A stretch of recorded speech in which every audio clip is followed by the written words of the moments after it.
11:47 p.m.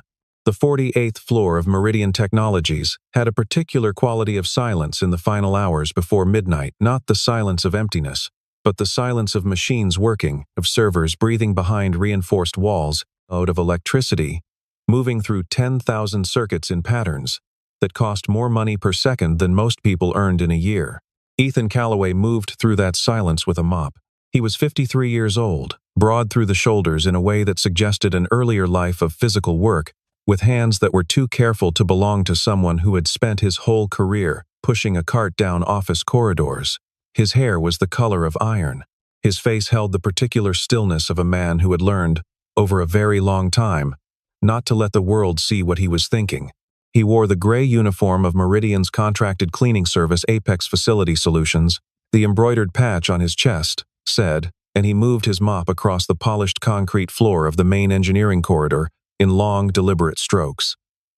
Economy of motion, no wasted effort.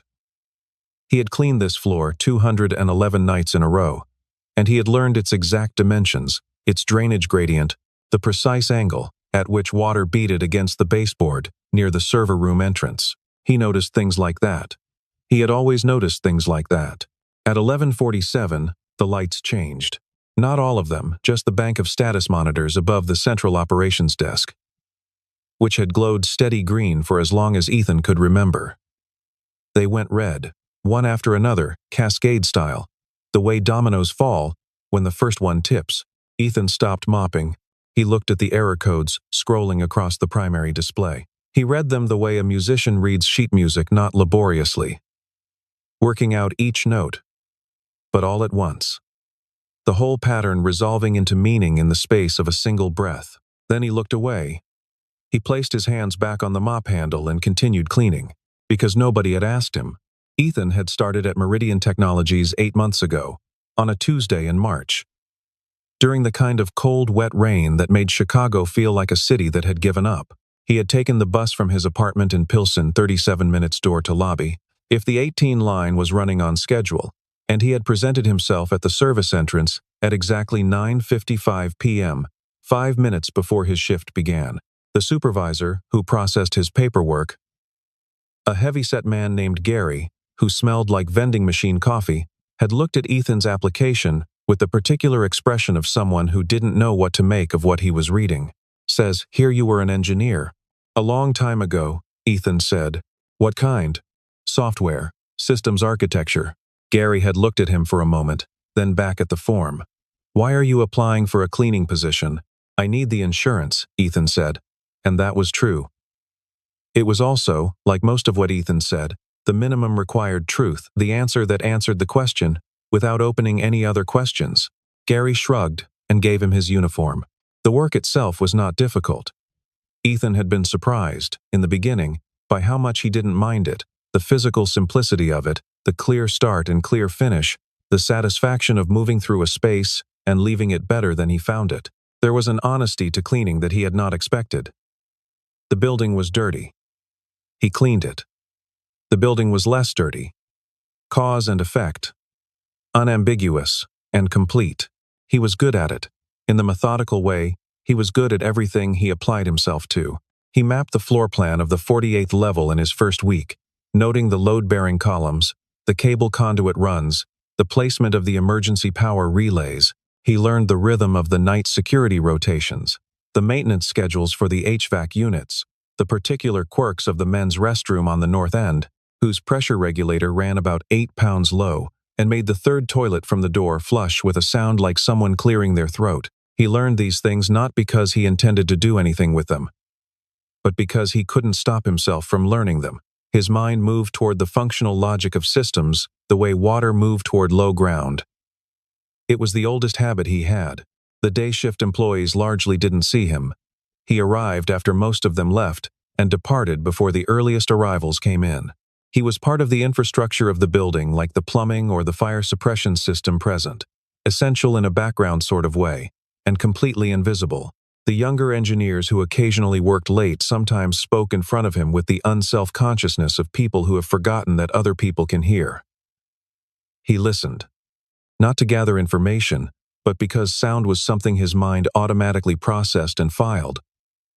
The way his eyes automatically read error codes on monitors that no one had asked him to read. He had learned, in 8 months, that Meridian's AI division was 6 weeks away from its most significant product launch in company history. That the system they were launching, an adaptive decision architecture they called ARIA, had been built on a foundation that Ethan recognized in a way he couldn't quite articulate, the way you might recognize a piece of music you hadn't heard in 20 years. That the lead engineers were brilliant and hardworking, and under enormous pressure, and that there was a flaw in the synchronization layer that none of them had found yet. He knew because he had watched them work, and because some patterns of error, once you'd seen them, were impossible to unsee. He had not said anything. Nobody had asked him. He cleaned his floors. He clocked out at 5 in the morning. He took the bus home to Pilsen in the gray early light. The apartment on West 21st Street had 2 bedrooms and a view of the parking structure across the alley. It was clean in the way that Ethan kept everything clean deliberately, without fuss, every object in its place. He had lived there for 4 years, since after the bankruptcy, since the settlement, since the period he didn't talk about. His wife, Helen, was usually awake when he came in. She had been diagnosed with multiple sclerosis 11 years ago. The relapsing-remitting variety, which meant that her condition moved through cycles of relative stability and sudden, unpredictable decline. She managed it with a regimen of medications that cost, without insurance, somewhere north of $4,000 a month. She was 61 years old and still beautiful in a way that sometimes caught Ethan off guard. The particular beauty of someone who had faced something very hard and refused to let it make her bitter. "How was it?" she asked him. On the morning after the night the monitors went red. She was in the kitchen, working through her stretches at the counter. A routine her physical therapist had designed to manage the stiffness in her left side. She moved through them methodically, without complaint. Helen had never been a person who complained. "Quiet," Ethan said. He set his bag by the door and started water for coffee. "Mostly quiet." Mostly. He glanced at her. She was watching him with the specific attention she deployed when she knew he was editing something out. There was a system failure around midnight. The engineering team handled it. Did they? Eventually, Helen was quiet for a moment, working through a shoulder rotation. "You saw something." "I see a lot of things." Ethan. He was quiet for a long time, watching the water begin to steam. Outside, a garbage truck moved through the alley, its mechanical groan filling the kitchen for several seconds. "It was a synchronization error in their AI architecture," he said finally. "A race condition in the memory management layer. The kind of thing you'd catch in a thorough code audit, but they hadn't caught it." "No. And you didn't tell them." "I clean floors, Helen. Nobody asks the floor cleaner about race conditions in AI architecture." She stopped her stretches and turned to look at him. She had gray eyes that were direct and a little merciless when she chose to use them that way. "Do you remember," she said, "what it felt like to be the person people asked?" Ethan set 2 mugs on the counter with more care than the action required. His hands were very steady. "Yes," he said. "I remember." He did not say, "That's exactly why I don't want to go back." He taped a new medication reminder to the refrigerator door, beside the existing one. He ate a piece of toast, standing at the counter. He went to bed at 6:30 and lay in the gray morning light and looked at the ceiling and did not sleep for a long time. Claire Morgan had been named CEO of Meridian Technologies at 37, which made her the youngest person to hold the position in the company's 22-year history, and the subject of a profile in a business magazine that her assistant had framed and hung in the reception area outside her office, which Claire found mortifying and had never had removed because doing so would have required explaining why. She was 41 now. She had spent the past 4 years learning, in granular and sometimes excruciating detail, the difference between being very good at her job and being the person responsible for every decision made by 4,000 people who were good at their jobs. The ARIA launch was the most important thing she had ever done. Not for the money, though. The contracts already signed represented the largest revenue event in Meridian's history, but because it was the culmination of 6 years of work that had begun before she was CEO, work that her predecessor had started, and she had shepherded through 3 rounds of pivots, 2 near-catastrophic funding crunches, and 1 hostile acquisition attempt that she had defeated by a margin narrow enough that she still occasionally woke at 2 a.m., thinking about it. On the evening after the synchronization failure, She called her head of engineering, a precise and exhausted man named Daniel Whitmore, into her office and asked him to explain what had happened. He explained for 12 minutes, using words like cascading timeout and thread lock and log fragmentation. He was technically accurate and comprehensively uninformative. At any point, any quote, any wasn't to worse. Claire asked. We didn't lose data. That's not what I asked. Daniel paused. We came close enough that I've ordered a full audit of the synchronization layer before we proceed. How long? 2 weeks, minimum, possibly 3. Claire looked at her desk. The launch was in 6 weeks. 3 weeks of audit left 3 weeks of remediation time if anything was found, which was not enough if anything significant was found. Was this a known risk? Another pause. Shorter, but meaningful. There were theoretical scenarios in which a high-load synchronization failure could produce these symptoms. They were assessed as low probability. Assessed by whom? The team. Claire nodded slowly. Okay. Start the audit. Keep me informed, at every milestone, not just the end. After Daniel left, she sat for a while at her desk in the quiet office. 48th floor. Corner position. Floor-to-ceiling windows, facing north and east. The city spread out below her in its nighttime grid of orange and white, the lake of vast darkness beyond. She had grown up in a house near that lake. Her father had taken her there on Sunday mornings to watch the ships. Her father had been an engineer. One of the best, people still said, who had ever worked in the field of applied systems architecture in the early years of AI development. He had died 6 years ago, before she was named CEO. Before Area existed as anything but a concept. Before she had proven any of the things she had spent the last 4 years proving. She missed him with a specific and daily weight. The way you miss someone who would have understood exactly what you were going through. She stayed in the office until after midnight, reading audit reports and pretending she wasn't listening to the sound of a mop moving back and forth down the corridor outside her door. The sound was steady and patient, unhurried. There was something almost meditative about it, the long stroke forward, the pause, the long stroke back, and Claire found herself tracking it without intending to. The way you track a clock in a quiet room.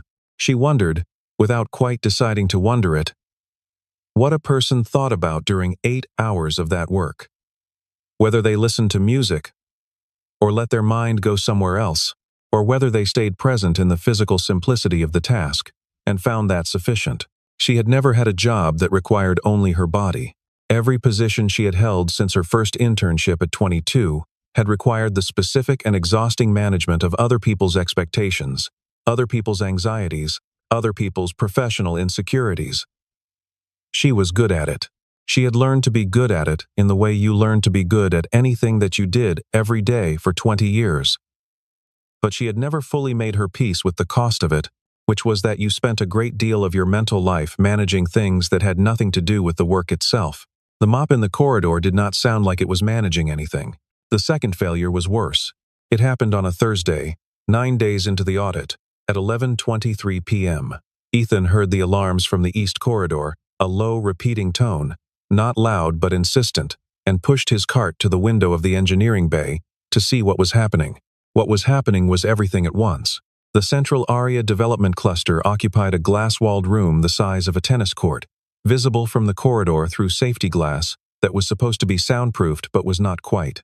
Inside, Ethan could see 7 engineers at their stations, and the quality of their movement had changed from focused to frantic in the way that distinguished real emergencies from the minor crises that engineers treated as emergencies.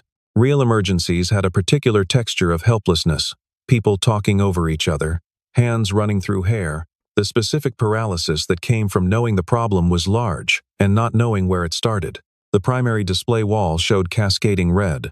Aria's core process had entered an uncontrolled loop. Ethan could see it from the hallway. The recursive error log scrolling faster than anyone could read it, the memory allocation climbing toward the ceiling in a graph that looked like the side of a building.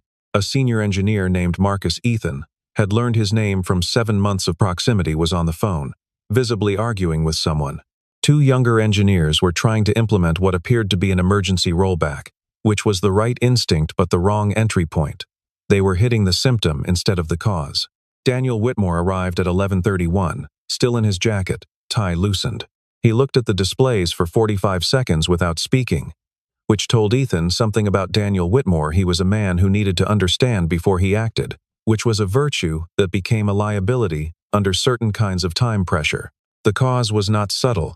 Once you knew what you were looking for, it was an edge case in the handoff protocol between ARIA's decision layer and its memory allocation manager, a sequence that would only trigger under specific conditions of simultaneous high load and thread contention, conditions that had been theoretically possible but practically improbable until the audit process itself had introduced the exact load pattern required to make them actual. The audit had broken the thing it was trying to fix.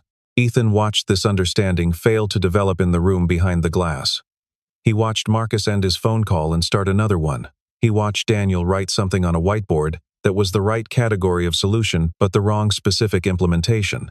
He watched a young engineer with a ponytail he'd heard the others call her Becca stare at her screen with the focused intensity of someone who was very close to something but couldn't quite find it. He watched the memory allocation graph continue to climb. At 11:44, the first server partition went offline. At 11:47, Claire Morgan came through the door at the end of the corridor, still in her coat, her phone at her ear. She had been called in, which meant the situation had escalated from engineering problem to executive problem, which meant that the people in that room had been working on it for 24 minutes and had not solved it. She spoke to Daniel. Daniel gestured at the displays. Claire looked at the displays with an expression that Ethan, watching from the corridor, read as someone absorbing the full weight of the situation without letting it show on her face. Becca looked up from her screen. She looked at Daniel. She looked at Claire. And then, for a reason Ethan would never fully understand, she looked through the glass at the corridor. She looked at Ethan. He was standing very still, his hands on the cart handle. He realized, in that moment, that he had been watching the problem on the displays for 24 minutes, that he had known the solution for approximately 22 of those minutes, and that nobody was going to ask him, unless he moved first. He took a piece of glass cleaning cloth from his cart. He took a marker from his shirt pocket. He always carried a marker, force of old habit, and he wrote 8 lines on the back of the cloth. 8 lines that were not quite code but were the skeleton of code, the logical structure that the code needed to follow. He held it up to the glass. Becca squinted. She stood up.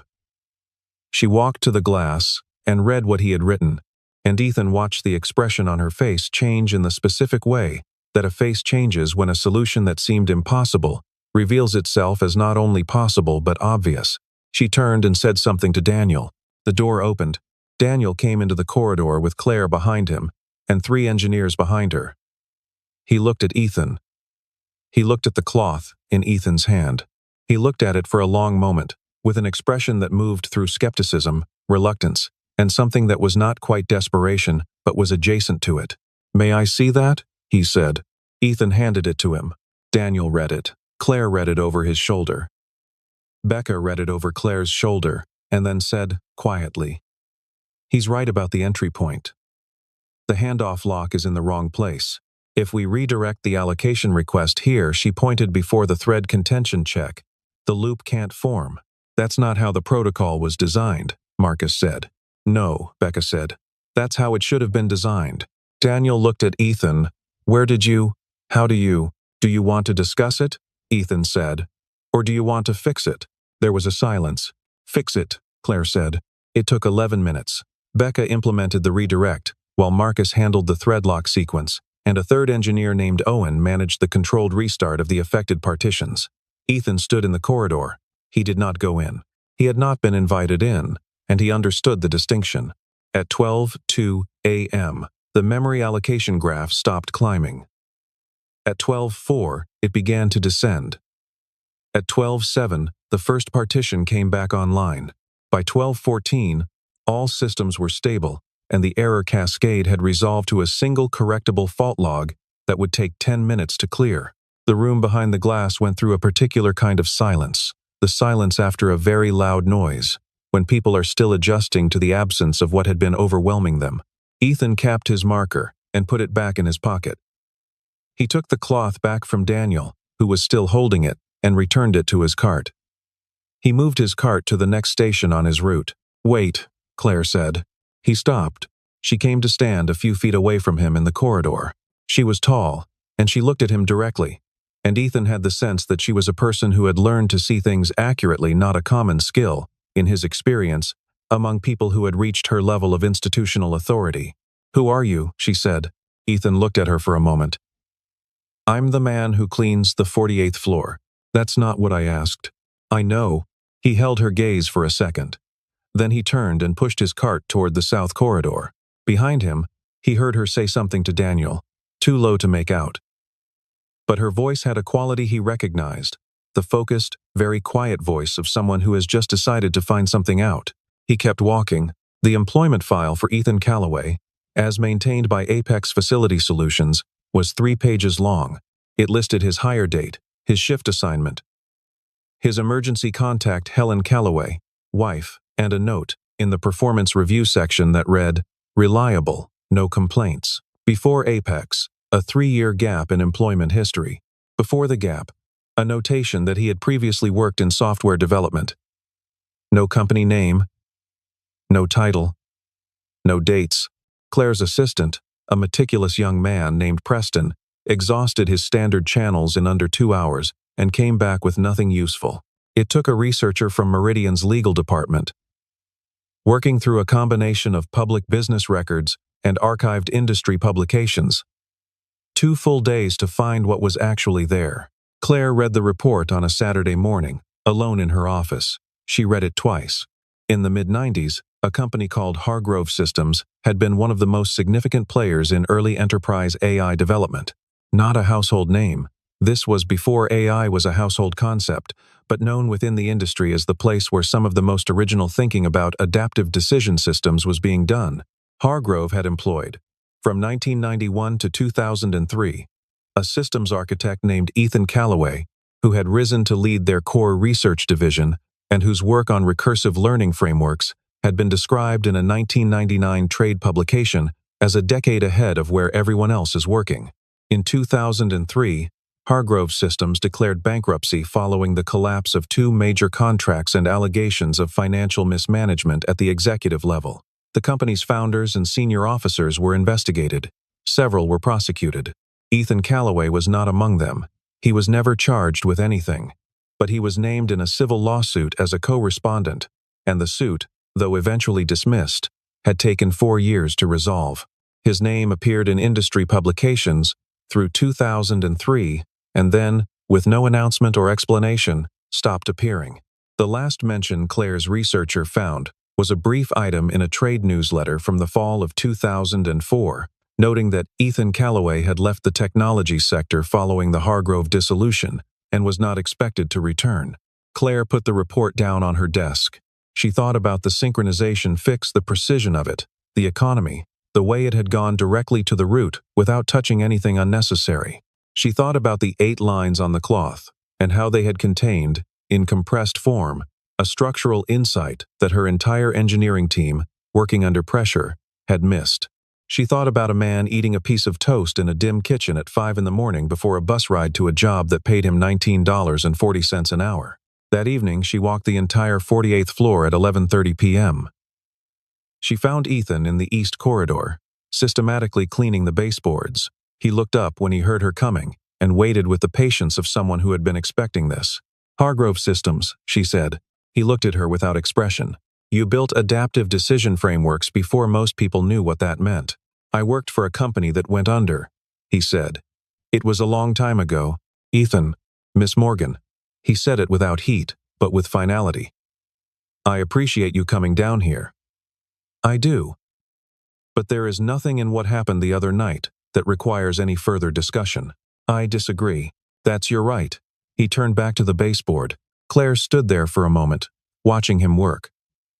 Then she said, "My father was in the field. Early AI systems. He knew some of the people from that era." Ethan's hands slowed, very slightly, then continued. "What was his name?" he asked. "James Morgan." A pause.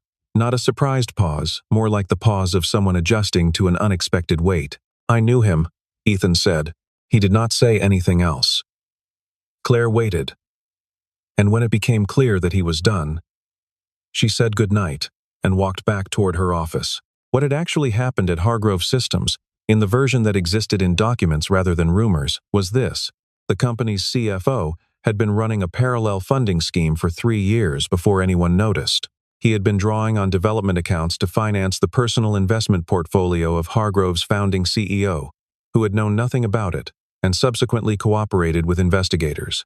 When the scheme collapsed, it took the company's liquidity with it in under 90 days. The 2 contracts that canceled did so not because of anything Hargrove's engineers had done wrong, but because no rational client maintains a contract with a company that cannot make payroll. Ethan Callaway had not been part of any of this. He had been, during those 3 years, leading his research division and producing the foundational work that 3 separate companies, including, in an indirect but traceable line, Meridian Technologies, would later build significant portions of their AI architectures upon. He had also, during those 3 years, been watching his son die. Thomas Callaway had been diagnosed with leukemia at age 9 in 2001. He had died in May of 2003, 7 weeks before Hargrove filed for bankruptcy. He was 11 years old. He had liked baseball and building things, and a particular television program about ocean exploration that he and his father watched together on Sunday evenings. Ethan had been present at both events, his son's death and the company's collapse, in the worst possible sequence. The grief of losing Thomas had barely begun to process when the litigation began, and the name he had spent 15 years building was attached to the collapse and the fraud and the failure, all of it, though none of it had been his. He had fought the civil suit. He had won, but winning a lawsuit that never should have been filed cost 4 years and a sum of money that, combined with the loss of the Hargrove work that represented the majority of his professional network and reputation, left him in a position that required starting over. And starting over. At 41, with a wife managing a recent diagnosis and a grief that had no bottom to it. He had made calculations about what he could and could not sustain. He had chosen Helen. He had chosen quiet. He had chosen not to go back into a world that had taken the best 15 years of his working life and used them to build things that bore other people's names, then blamed him when the people who managed the money turned out to be criminals. He had not been angry about it, or not only angry, he had been tired in a way that anger doesn't describe. He had not known, when he took the job at Apex, that his route would include the 48th floor of Meridian Technologies. He had not recognized, at first, the shape of what he saw in their systems, the familiar logic of the recursive frameworks, the specific architectural choices that echoed choices he had made in a lab in Chicago in 1997. Recognition had crept up on him gradually, over months, and when he finally understood what he was looking at, he had felt something he was not prepared for. He had felt proud, not of himself, of the idea, of the fact that it had survived, that people had taken it and built on it and carried it forward, that the work had mattered even when everything else had gone wrong. He had not expected to feel that. Word traveled, as it always does in enclosed professional environments, at a speed that bears no relationship to the official communication channels. By Friday morning, 4 days after the second system failure, most of the engineering division knew that the cleaning staff had contributed to the emergency resolution. By Friday afternoon, the version circulating in the executive suite had been processed through enough layers of institutional anxiety to emerge as something closer to, a janitor did something on the night of the failure, and we don't fully understand what. The chair of Meridian's board of directors was a man named Gerald Forsyth, who had been in technology investment for 30 years and had a gift for identifying the narrative aspects of events that were most likely to cause problems with people who controlled large amounts of money. He called Claire on Friday afternoon. "I've been hearing things," he said. "I'd be happy to send you a summary of what happened," Claire said. "What I've been hearing," Gerald said, "is that there was a significant system failure, that your engineering team failed to resolve it within an acceptable time frame, and that a member of your facility services staff was involved in the resolution in some capacity. That's a reasonable summary of events, Claire." His voice had the quality of a man setting down something heavy and breakable. "We are 6 weeks from the most important product launch in this company's history. This is not the moment for stories that suggest our engineering team can't manage their own systems. Our engineering team managed the system. They needed a second perspective. From a janitor, from a man who happens to clean floors, and also happens to have 20-odd years of experience in systems architecture." A pause. I want this handled quietly. Define. Another pause. Longer. The individual in question should probably not continue in his current role here. Claire was quiet for a moment. Outside her window, Chicago was a gray afternoon. The lake, the color of pewter. The traffic on the street below moving in its patient stop and go. Gerald, she said. I'm not going to fire a man for knowing more than we expected him to. I'm not suggesting. I know what you're suggesting. My answer is no. She kept her voice very even.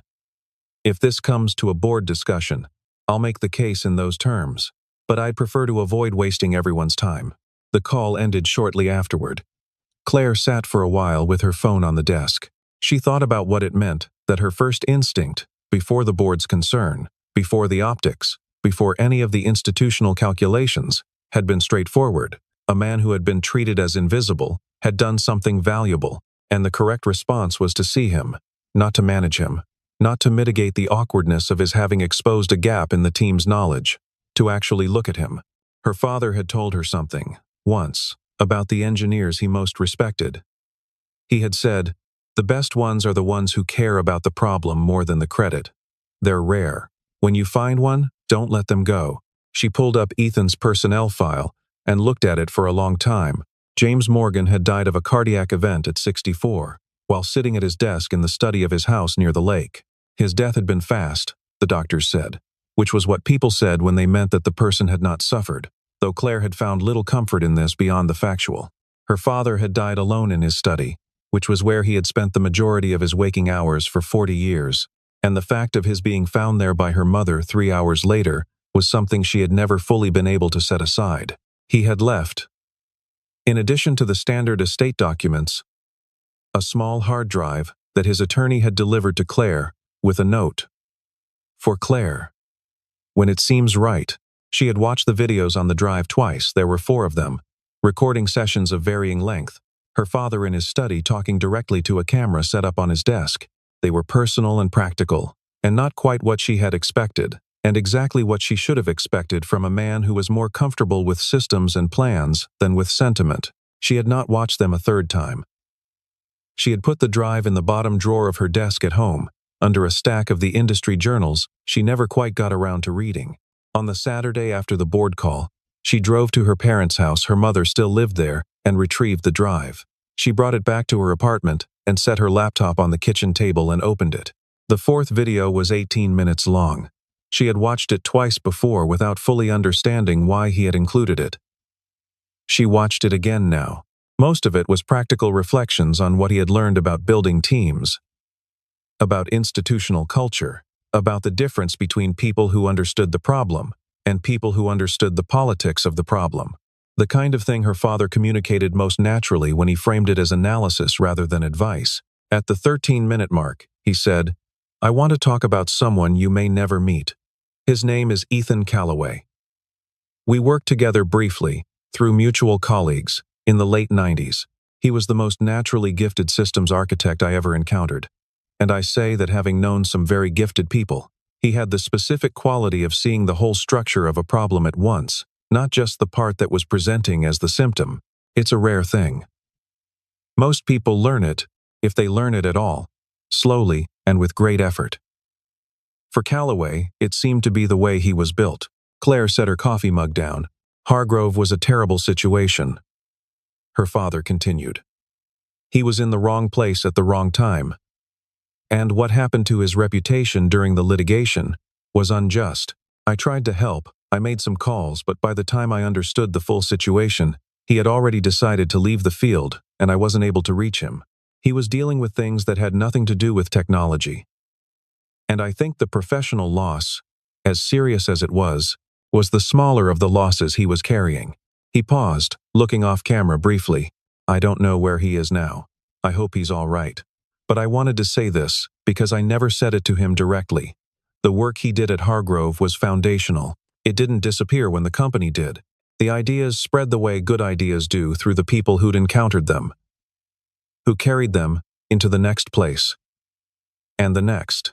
If you trace the lineage of some of what we now take for granted in adaptive AI design, you find his fingerprints on the origin. He probably knows this, but I doubt anyone has told him. He looked back at the camera.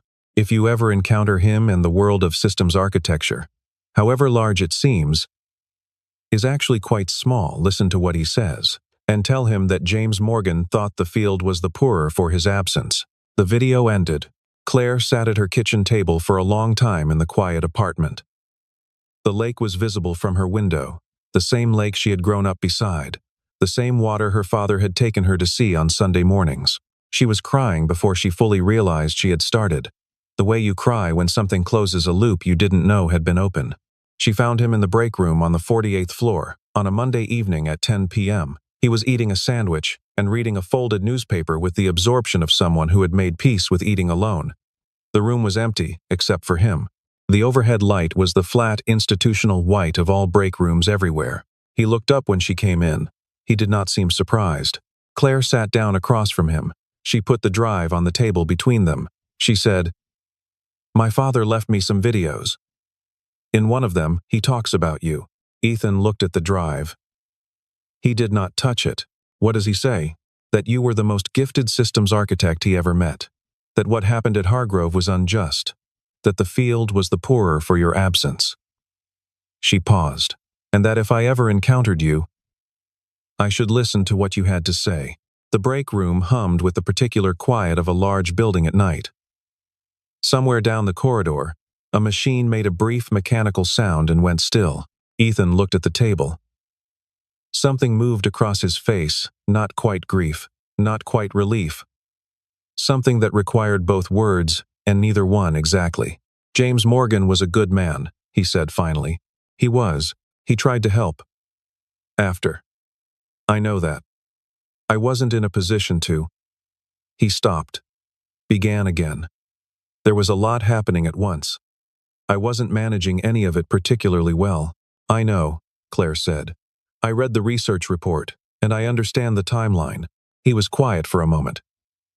Thomas would have been 31 this year. It was the first time he had said his son's name out loud, to anyone outside his own home in a very long time.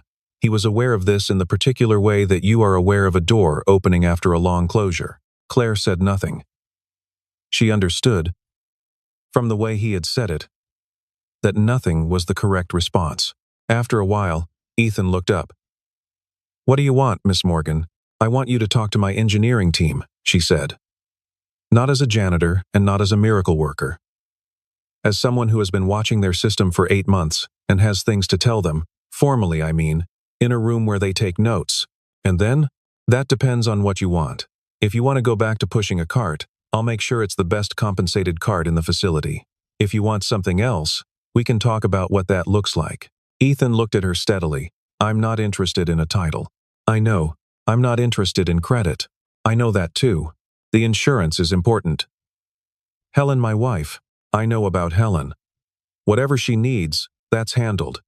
That's not conditional on anything. He absorbed this without visible reaction. Which Claire was beginning to understand was his way of receiving things that mattered to him most. Let me talk to her, he said. Claire nodded. And I want to be clear about something. He folded his newspaper very precisely, aligning the edges. I'm not going back to the field. I'm 53 years old and I left for reasons that were good reasons. But there are things I see in your system that your team should know. Gaps in the architecture, not just bugs, but structural assumptions that will cause problems in production if nobody addresses them. I can explain what they are. Whether that constitutes consulting or teaching or something else, I don't particularly care. It constitutes whatever you want to call it, Claire said. He nodded once. They sat for a moment in the humming quiet. Your father, Ethan said. He mentioned me in the video. Yes. He said the field was the poorer for my absence. Yes. Another silence. And then, very quietly, he never told me that. I know, Claire said. He told me instead. I think that was the point. 3 weeks later, Ethan Calloway walked into a conference room on the 48th floor and spent 4 hours with Meridian's engineering team. He had spent the night before at the kitchen table with Helen, going over what he planned to say. She had listened with her coffee mug held in both hands and her eyes on him with that particular steadiness she deployed when she wanted him to know she was paying full attention. When he finished, She had been quiet for a moment. "You sound like yourself again," she said. He had not known what to say to that. He had said, "I'm not sure I know what that means anymore." "Yes, you do," she said. And she was right, as she generally was about the things that mattered. He had no title. He had no business cards. He carried a legal pad and 2 pens, because he had always carried 2 pens, and he sat at the head of the table, not because anyone had specifically assigned him that seat, but because he arrived first, and it was the seat closest to the whiteboard. He had brought a thermos of coffee from home, the good kind that Helen insisted on buying even when money was tighter than it should have been, because she said that a man who was going to do serious thinking deserved serious coffee. He had laughed when she said it. He had not laughed very easily in a long time, and the sound of it in their small kitchen had surprised them both. He was not there to impress them. He was there to tell them what he had observed. And he did so in the same methodical, economical way he did everything, starting with what was working, because you needed to understand what you were protecting before you talked about what was at risk. The team listened with the particular quality of attention that comes from a combination of intellectual respect and chastened awareness that the person talking knows something they had missed. Becca, he had noticed, was the fastest. She asked the best questions, and she was not afraid to tell him when she disagreed, which was the thing he had always valued most in a collaborator. He spent 2 more days with them that week, and then 2 days the following week, and then 1 afternoon on a rotating basis after that. He was never in the building during his old shift hours. He was not sure whether this was meaningful or simply convenient, and he decided not to think too carefully about it. He did not push a cart anymore. He continued to use the service entrance, because the service entrance was quieter, and he was a man who liked quiet. One afternoon in the 4th week, he brought coffee into the engineering bay, a habit from 20 years of lab culture that had reasserted itself without any particular decision on his part. He set a cup at each station, the way he had always done it, reading the room to know who needed refills before they did. A young engineer named Oliver looked up with mild alarm and said, "Sir, you don't have to do that." Ethan considered this. "Old habit," he said. He set down the last cup and added, "Also, the coffee from the machine on this floor is terrible. Someone should submit a work order." Oliver looked at him for a moment, not quite sure how to respond, and then laughed. It was the easy, surprised laugh of someone who had been expecting something formal and received something human instead. Ethan went back to the whiteboard. On the evening of the area launch, Claire found him standing at the window at the end of the main corridor, the north-facing window, the one with the best view of the lake. He was in street clothes, having already handed off his lanyard to Preston's desk, and he was looking out at the city in the way of someone who has not been permitted to stop moving for a long time, and is only now allowing himself to be still. "How does it feel?" Claire asked. "Ask me in a year," he said.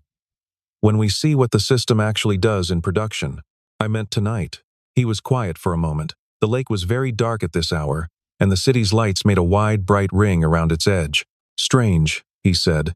"In a way I can't account for." Claire nodded. She stood beside him and looked out at the city. Below them, traffic moved in its patient patterns, and the lake held its darkness, and the building breathed around them in its electrical, mechanical way. "My father was right," she said. Ethan looked at her. "About what you said in there today. About the adaptive threshold calibration." He would have agreed with every word of it. Ethan turned back to the window. Something shifted in his face, very small, very controlled. The movement of a man adjusting to a weight that has been set down rather than picked up. "He was a good engineer," Ethan said, "and a good person. The combination is rarer than it should be." "Yes," Claire said. They stood there for a while in the comfortable quiet that settles between people who have said the necessary things and have no need to fill the silence with anything more. Below, the city went about its business. On 48, the servers ran their processes, and Aria moved through its first live cycles.